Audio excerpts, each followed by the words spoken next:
Welcome to Grit, Real Stories of Recovery. My name is Paul, and I'll be your host. Please note that this podcast is uncensored and may contain material that is not suitable for all audiences.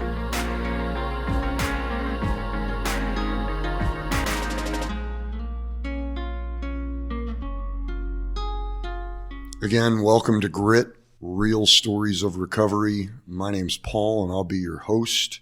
And today we are here with Abe.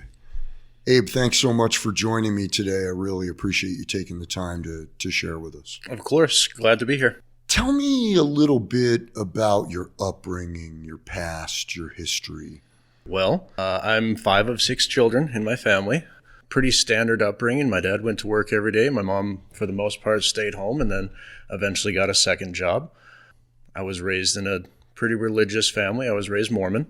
But, white suburban upbringing. Like, nothing really special about it, but that's the way it was. I had my friends in the neighborhood. I went through all of my grades with all the same people that I knew. Lived in the same house right on the border of Highlands Ranch in Littleton. My mom still lives in that house today. I played football in high school. I did auto tech when I was in high school. I had just pretty much the same as anybody else. Like, nothing really special about it. So there was no drugs, alcohol, using, abuse, trauma in your background? Absolutely not. No, there was none of that. Part of the faith that I was brought up in was that even caffeine was not allowed. Like, I didn't know what alcohol was when I was a kid. I never saw my parents take a drink. I never saw anybody smoking cigarettes. Like, nobody in my neighborhood even did that stuff. I mean, yes, I had neighbors that drank, but for the most part, my whole neighborhood was a whole bunch of Mormon people. And I grew up with most of these Mormon people. And every once in a while, we had a neighbor that moved into the neighborhood, and they would drink, but it was just a casual thing. It wasn't anything that I even took note of. I mean, I knew that they were having a beer. I knew what a Budweiser was, and I knew that we weren't supposed to do that. And it wasn't something that was part of my life ever. Like, it was something that I was told that if I ever went and did, then it would take me to very, very bad places. And I believed in that when I was little. But yeah, I didn't have any of that stuff around me. It's not a learned behavior when it came to me. When was your first exposure to drugs or alcohol? I guess what I'm asking is, when was the first time you started using and why? So the first time I actually ever took any sort of mind-altering substance, I think I was either 8 or 9 years old, and I didn't actually realize what it is that I was doing. One of my very good friends in high school had his uncle living with them, and the outside refrigerator was full of Zima. For those that remember Zima, it tastes exactly like Squirt. And Squirt was my favorite thing in the entire world. I loved it. It was my dad's favorite drink, and it was my favorite drink, and I thought it was awesome. So one day, my friend Chris offered me a Zima, and I thought it was just a regular soda. And then halfway through it, he told me what it exactly was. Well, at that point, I didn't think that it was anything bad because I didn't think anything was bad happening. Like, I hadn't experienced any of those consequences or any of those, like, demoralizing things that the church had told me was going to happen. And quite the contrary, I felt pretty damn good. And that was going to be my next question. What was the first time like? The first time was 3 Zimas, and I can't remember if I was 8 or 9 years old, but I imagine that I actually, for that age, got pretty inebriated. Parents weren't home. His uncle wasn't home. We used to go play in this creek. We would go crawdad fishing and catch fish and frogs and all that other, this typical stuff that young 8, 9, 10-year-old boys do. So by the time that it was all done, it was just a really good day, and I had a new physical experience that I hadn't had before, but it wasn't negative in any way, shape, or form. So did you continue to use at that point, or was there a gap in time until your next use? My next use was, my brother is 4.5, 5 years older than me. So he left the house when he was 16. So that would have put me right around 11 or 12 years old. I don't remember exactly. So wait, did he run away from home? No, he didn't run it. Well, my brother was, I guess you could label him as the black sheep in the family. He was the rebel. He was the rebel. Like, he didn't really fit in many places. He did his own thing. He did BMX biking. He started hanging around with the crowd that I was told that I was never supposed to hang around with. And so when it came to him being inside the house, my dad and him never got along. So he eventually just said, okay, I can go do this on my own. And that was around 16, 17 years old. So I think he was 18 years old when he convinced my mom that we could go on a camping trip together. And he had this stripper girlfriend. That was a disaster.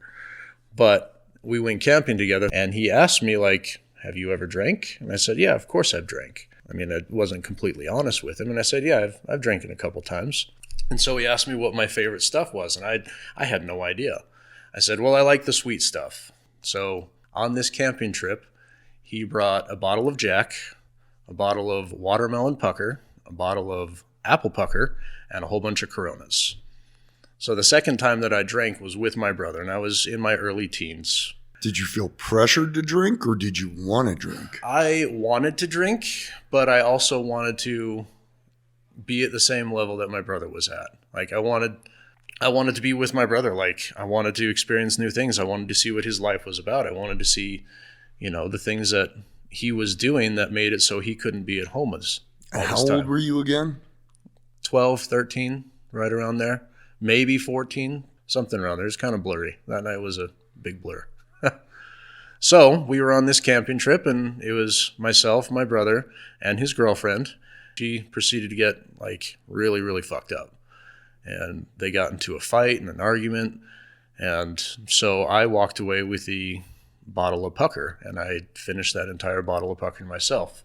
The next morning, I drank myself to the point that I don't remember what was going on for the rest of the night. The next morning, they were still not doing very well, so I grabbed another bottle and I went off to the woods by myself. But wait. How did you feel when you woke up after having drank a whole fifth of pucker by yourself? You were okay? I was okay. Like, I didn't start actually getting any sort of next day repercussions until I was in my mid-20s. I would say 23. I didn't start feeling hangovers or anything. Or nausea, vomiting, none of that? Nope. No negative consequences. I threw up the first time I drank. I'm pretty impressed. No, I didn't throw up. I didn't feel bad. It was like waking up the next day. It wasn't anything bad. Like, all those things that I was told was going to happen weren't happening to me. So I thought it was all untrue. So that just reinforced the behavior, Yep, huh? Absolutely. There was no reason for me to stay away from this, because all the evil that I was told was going to come into my life, that was all bullshit. Like, it didn't fucking happen. I woke up the next day, sun was shining, they were still arguing. I was like, screw it. That was fun last night. I'm going to keep it going. I remember being dirty and hot, but besides that, no, it was a good day. So did that give you the impetus to keep doing that, or was there another, Oh no, from there on out, it was seeking that behavior. He was seeking that. What was the best experience that you can remember when it was good? Before you started accruing consequences and problems? Oh, it was the best experiences was probably in high school with all my Mormon buddies that discovered that this actually wasn't a bad thing too. Like, we used to go on campouts and we used to do things with the Boy Scouts and stuff like that. I got fucked up with all these guys. There was no reason for me not to. Like, all these other guys that were my age and just a little bit older, they were doing it too. And so I kind of looked up to those people, and I went and did that with them. So there was a couple times that I was actually on church campouts, and we were smoking pot and, drinking Jack Daniels behind the backs of our fathers, our scoutmasters, our leaders, our bishops. We were doing all of that. And there was probably a feeling of bonding and belonging. Absolutely. Talk a little bit about that. Absolutely. Like, before I got along with these people, but once alcohol and, some minor drugs were introduced to it, I didn't just hang out with these people. Like, I started to get to know these people. Like, all those little secrets that you keep away from each other, you all became like a brotherhood. It all came together, and there was nothing that we didn't talk about. There was nothing that we didn't share with each other. There was nothing. It was a feeling of being closer to people that had no blood relation to me than I'd ever had when it came to actually knowing my real family. Like, the bond was strong, and we went hard at it for a long time. So what was the craziest thing that happened while it was still good, where you look back and go, holy shit, I can't believe we did that. I can't believe we lived through that. I can't believe I'm not dead or in jail. But you still look upon it as a fond memory. Okay, I've got several of those, and that's all in my late teens. So with these group of guys that eventually we were all right around the driving age. I hadn't gotten my license yet, but these guys were a year, 2 years older than me, and they gotten their driver's license. And we had kind of like this international club. And when I say international, I mean international harvesters, like old army trucks. And we'd build these things up sitting on 3-4 foot tires. And we used to go camping all the time. And there's this one guy that didn't have a 4-wheel drive. He had a little Nissan with a camper shell on the back, and it was only 2-wheel drive, but he put the big tires on and everything. And we were all drinking. Everybody was drinking. The people driving, the people going up, everybody was all drinking. Half of them were smoking pot, but I wasn't really ever into that much.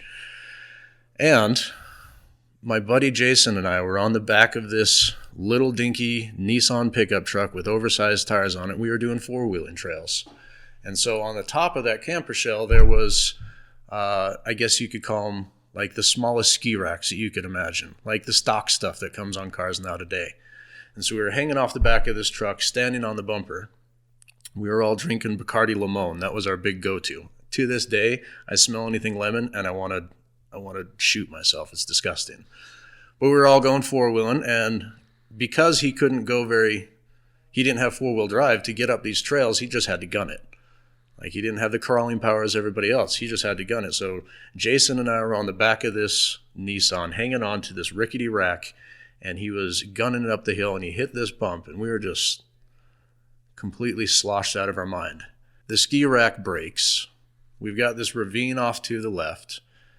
I hit him in the chest with the ski rack as it breaks off. We both go rolling down the hill, and I still have deep scars in my side from this today. And this is now, I'm 38 years old now, so this is, 22 years later. That was a fun memory for me. Once we actually got back up the hill and everybody brushed themselves off, like they took a snow scraper brush and was scraping the gravel out of me. And then we poured Bacardi Limon on it so we wouldn't get infected from it. Like, stupid shit. Fun stuff. We used to do stuff like that all the time. I know that doesn't sound... could have fallen off that ravine. We could have fallen off that, and we could have gone down. Like, my friend Doug that was there with me, we were picking cactus out of his ass. He was on the back of the thing too. Like, we could have all died that day. Like, the ravine that was off the side was probably at least 100 feet. Like, we got stopped by trees. Our bodies hit the trees as we were going down the side. That's how we stopped. We all came out bloody. But you know what? It was one hell of a time. We had and you probably awesome talked about it for weeks. I still tell people about it. Like, when somebody sees me with my shirt off and they're like, what's that scar? And I'm like, oh, I got a story for you. Absolutely. Let me sit down and tell you about this story. Absolutely. So it sounds like for years, this was a lot of fun. Yeah. When would you say it turned for you? Like, you had alluded earlier to having your first consequences. Yeah. So another thing about me, I'm also being raised in a Mormon family. Like, there's certain things that you are and certain things that you're not. And what you are not in a Mormon family is a homosexual. So even at this point, I hadn't come out to any of my friends. And I knew this when I was very, very young. And I'd been hiding this the entire time. So when things started to get, like, bad for me was when I started drinking to hide that from everybody else. I had had some, one-off experiences here and there in my late teens, but when it came to my family, I didn't want them to know about that because I was ashamed of it. And that's when things started to get bad. But that community, the gay community, is all about drugs, alcohol, and having sex. And you know what? I fell right into it. Absolutely. Fell right into it. I started going to gay bars when I was 19 years old with a fake ID with men that were way too old to even be looking at me. And I knew that I wasn't supposed to be doing these things. Like, I hadn't totally accepted where I was supposed to be in life, where I hadn't even totally accepted that whole portion of who I am yet. And so I used all of those things to drown it out. And that's when it started becoming really bad. Really bad. So what were some of the consequences that you started having? Waking up in strange men's beds, not knowing what I did before, knowing what I did the night before, not knowing what I did for the 3 days before. My mom and I have always been pretty close, and her just worrying and like calling me and texting me and like breaking her heart. I did that over and over again.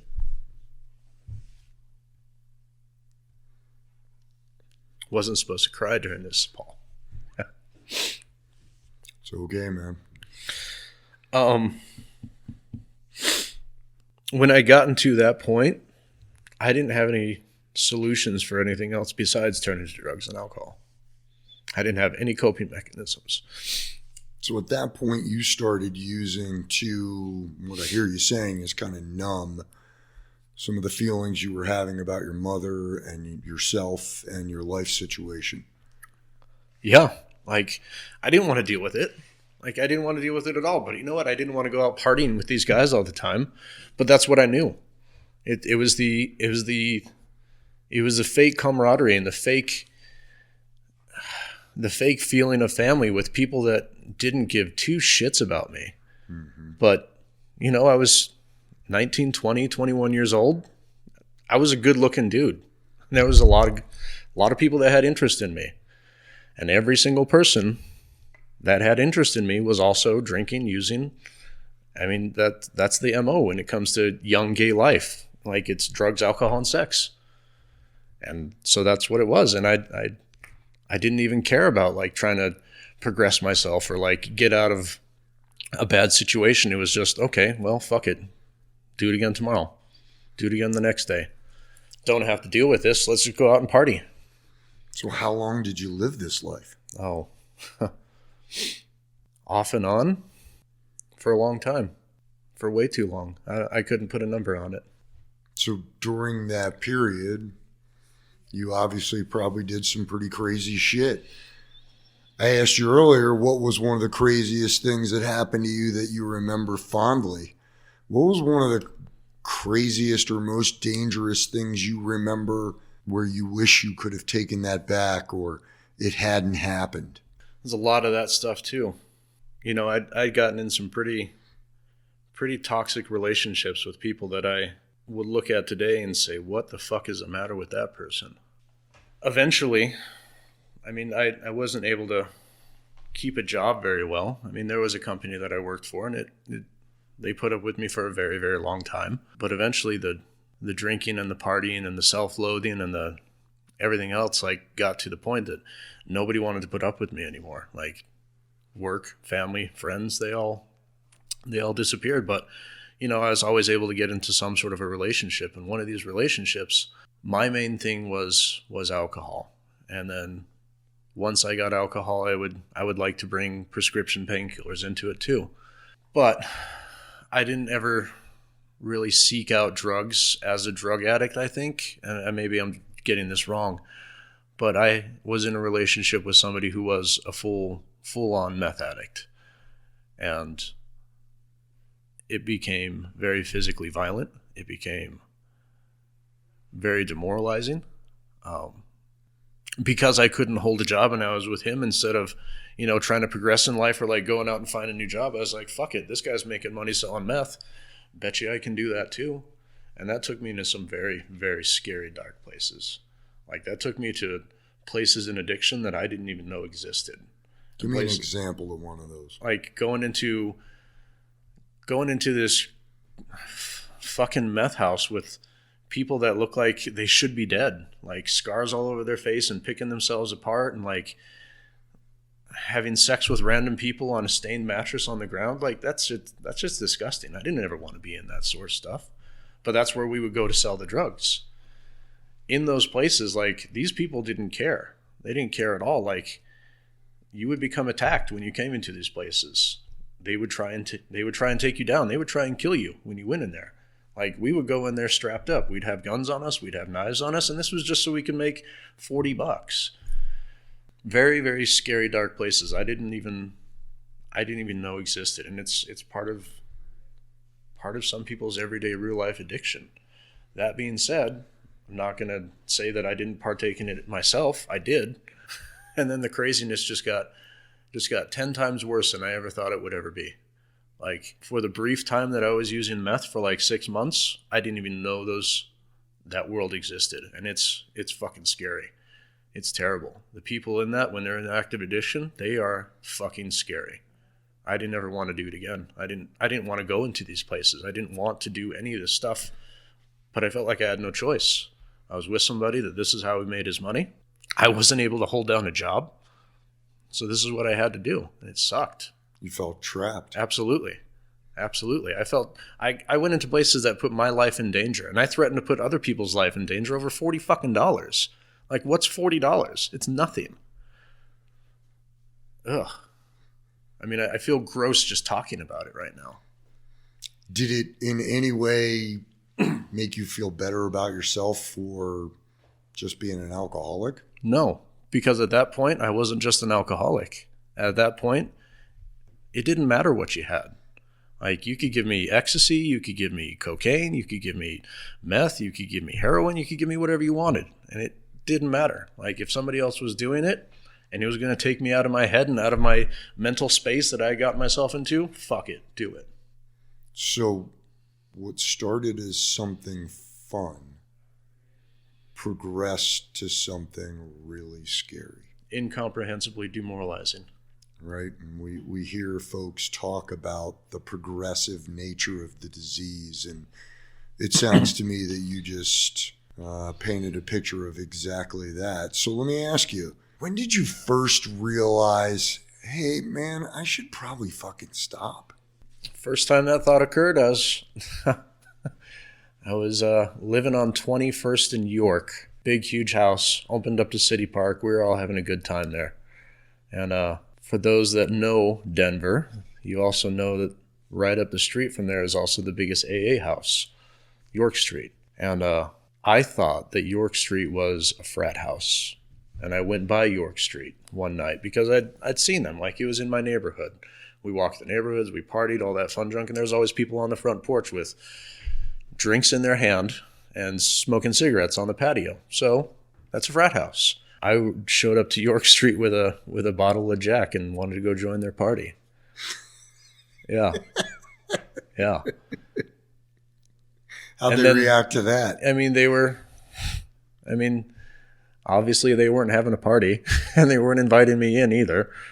I was inebriated at the time, and at that moment I thought, you know what? Maybe I'm not doing something right here. Like, they were nice to me, and they told me what the place was about and that I could maybe consider coming here. But at this point, I hadn't thought that I had any sort of a problem. It sounds like that was the first time you considered the possibility. Yeah. You continued, you described the progression and some of the horrific consequences that you had. When was the first time you said to yourself, I'm stopping? When was the first time you tried to stop? Probably after my first DUI, my first of 4 DUIs. You know, obviously I was terrified when that happened. Like, I had been arrested before, but it wasn't like arrested with consequences before. My first DUI, I thought, you know what? I'm 22 years old. Why am I getting a DUI at 22 years old? Why am I having to go to jail? Like, that's when the consequences actually started to set in. I thought that I should maybe have to do something. I didn't do anything about it at that point. Like, I kept on drinking. But first time that I thought, hey, maybe this might be a problem. Yeah, I was right around that point. And you obviously kept driving while you were drinking because you accrued 3 more DUIs. Absolutely. Yeah. I got my license taken away when I was 21, 22 years old, right around there. And I didn't get it back until, 2 years ago. And I'm now 38 today. And in that meantime, there's 3 more DUIs on top of that. Not only did I have complete disregard for the law, but other people's safety. Like, I said, fuck it. I don't care. I'm going to go out and do whatever I want to do. And a lot of that was drinking and driving. Like, I would have other people register the car that I had so I can drive around the car legally, or legally, rather. See him making air quotes. How many times did you go to jail? Oh, I can't even tell you. I don't know. I know that all combined together, I've spent about 4 years of my life in jail, just over drinking and driving. And just if you added up all the days. If you added up all the days and like the different trips to Denver County or Arapahoe County, or however long I had to stay for this probation violation, or the 9 months that I was on work release for my second or third DUI, like all that combined together, just because I wasn't willing to give up the drinking, right around, give or take, 4 years. How many times did you stop and then start again, and stop and start? So I had made a half-assed effort to stop sometimes. Like, I'm not going to drink this week. Yeah, it lasted 3 days. I mean, I'd gone to detox more times than I can remember. Like, I knew the people at Denver Cares by first name, and they knew me by first name, and they knew how much of a fucking pain in the ass I was when I went there too. The first time that I actually started to get a real taste of what recovery was right around my second DUI. I did some pretty bad stuff. Like I was speeding past the hospital, really, really drunk, and I was told that I grazed an off-duty police officer as I was going by. Then I realized that I could actually hurt somebody doing this. Like, it wasn't just me being stupid and driving on the road. Like, obviously I still thought that I was indestructible, or that I just didn't give a shit. But I had to go away for, a fairly long period of time on that one. And that's the first time that I got into long-term recovery. I went through the Salvation Army ARC, went through their 7-month program, and I maintained a number of years of sobriety after that. What did you do to maintain that sobriety? Everything that you're supposed to do. 90 meetings in 90 days, work with a sponsor, take other people through the work, stay engaged, do everything that you're supposed to do. And when I was doing that, it was working really, really well. But eventually, 4 years later, I decided that I was going to start pulling away, and I was going to start taking things back. And when I say taking things back, I mean like I was going to start deciding what my afternoon was going to look like instead of going to a meeting, or instead of going to meet with my sponsee, or to go meet with my sponsor. I decided that, I'd had enough of that shit. So I went out eventually drinking again. How did that happen? Like, what was the first time that you had the urge to drink, and what was the thought process that led you to pick that drink up? Sure. I was living with somebody. I was in a relationship with somebody, and we'd had a fairly decent relationship. We were both in recovery. We met each other in recovery, and it was, rainbows and butterflies for a long time. He was not an alcoholic. He was a meth addict, and he had 3 years of sobriety under his belt at this point. And then I was actually working as a sober bartender, and I was doing really well. Like, I was in great physical shape. I was still pretty young. I was, if I do say, very attractive. And we both were in that situation, and he decided that he was able to drink because alcohol wasn't his problem. And so, I was like, yeah, all right, give it a go. We'll see where it's at. I wasn't drinking at this point. I was more scared for him.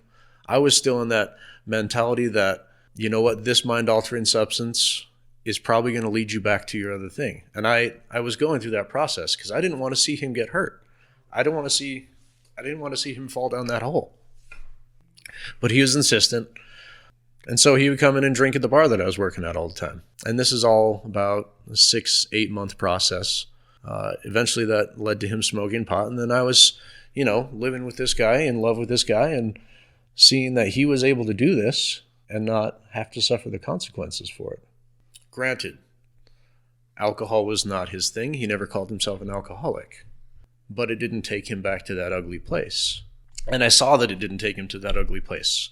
So I thought, maybe, maybe I was just young and immature, and that I didn't have the social tools. I didn't have the spiritual tools. I didn't have, the right upbringing. I didn't have any of that stuff that, whatever. I filled my head with garbage. That I decided that, maybe I was just young and dumb. And I'm going to give it a go again.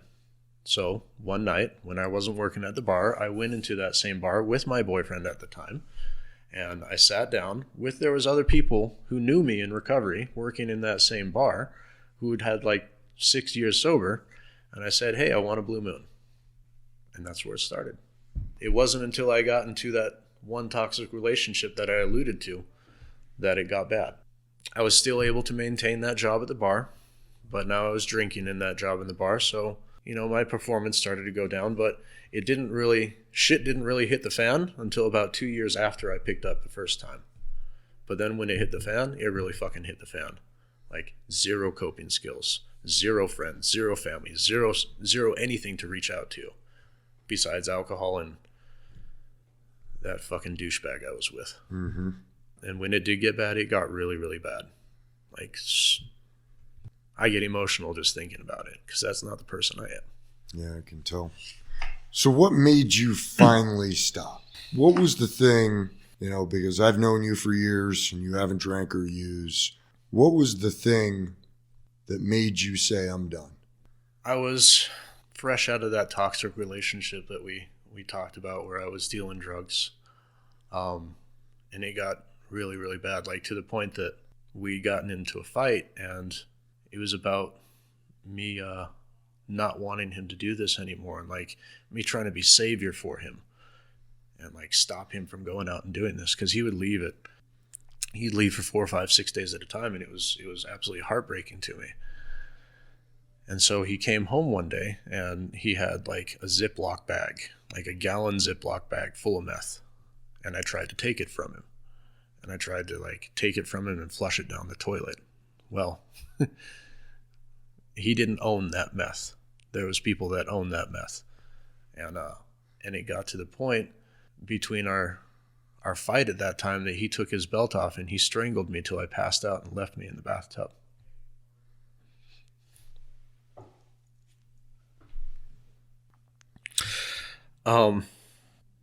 When I came to from that, I was absolutely broken, devastated. Like, this man that I supposedly loved just tried to kill me.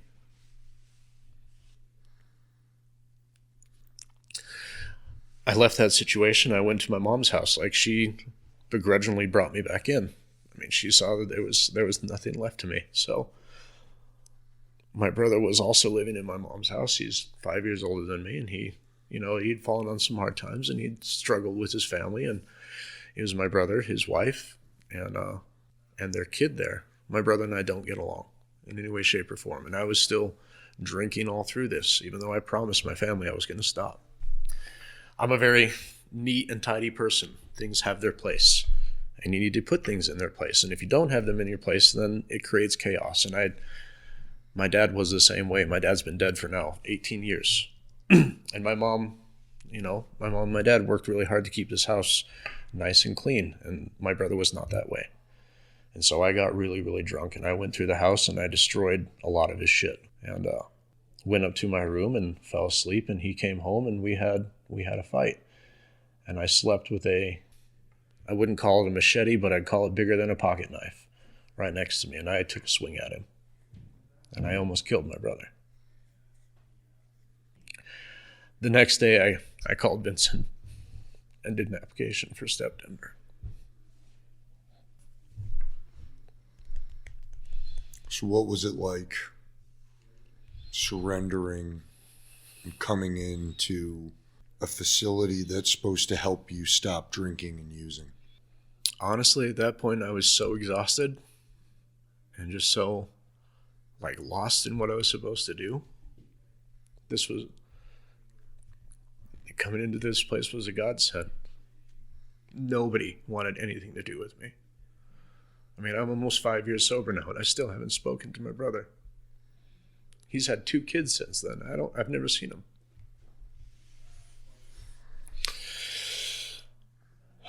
So what was the early recovery process like? Once you got through the fog of, the mental and physical detox, what did your life look like? Honestly, it actually looked a lot better than it had looked in the past 2 years.